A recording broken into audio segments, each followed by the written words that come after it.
Some people among my audience may be curious about my current academic work.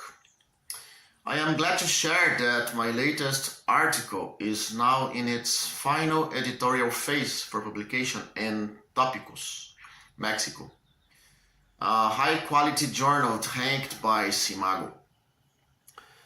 The paper offers a critique of truth-conditional semantics, a framework that traces its lineage to a rather obscure passage in Frege's Sense and Reference, where he claims that the reference of a proposition is its truth value.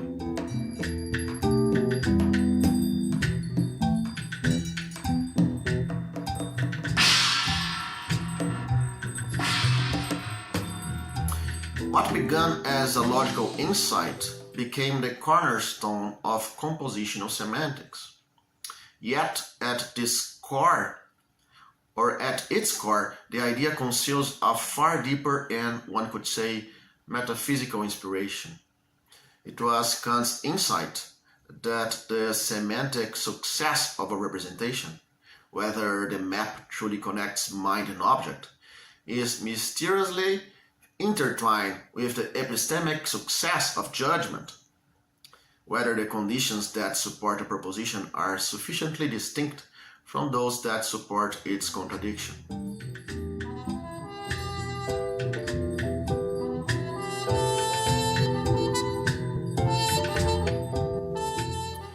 So it seemed that to solve one problem was to solve the other, and therefore, in a sense, the very success of our representational semantic faculties was evidence that they were built on more grains of truth than ever.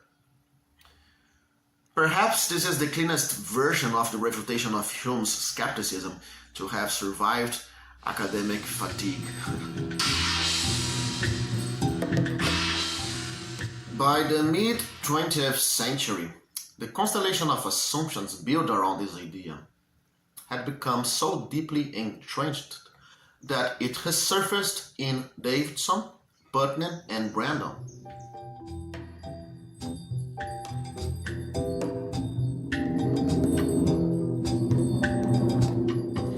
They all saw in it evidence that for something to make sense, referential anchors must be available. Even error and representational failure only make sense against the background of an epistemic agent who holds more true beliefs than false ones.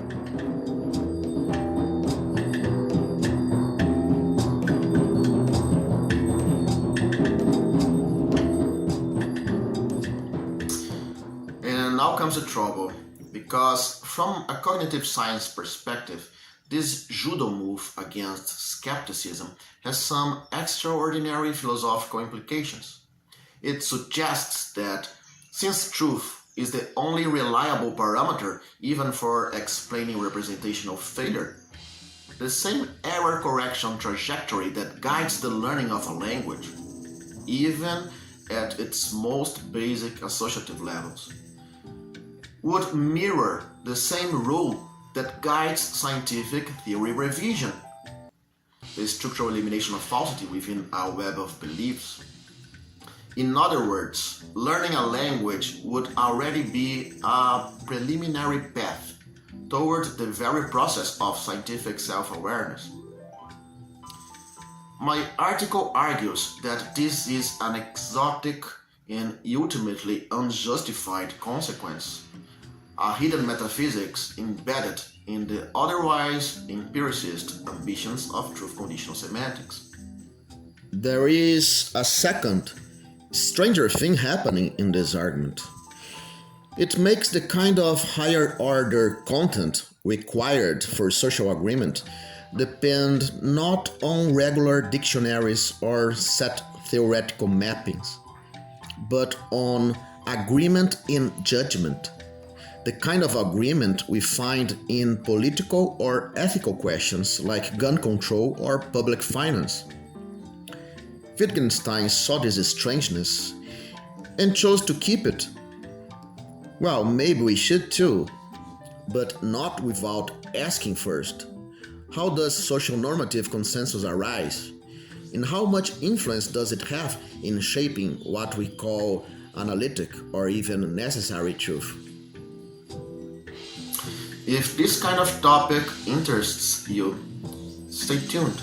I will soon share more about the paper and its central arguments once it's officially out.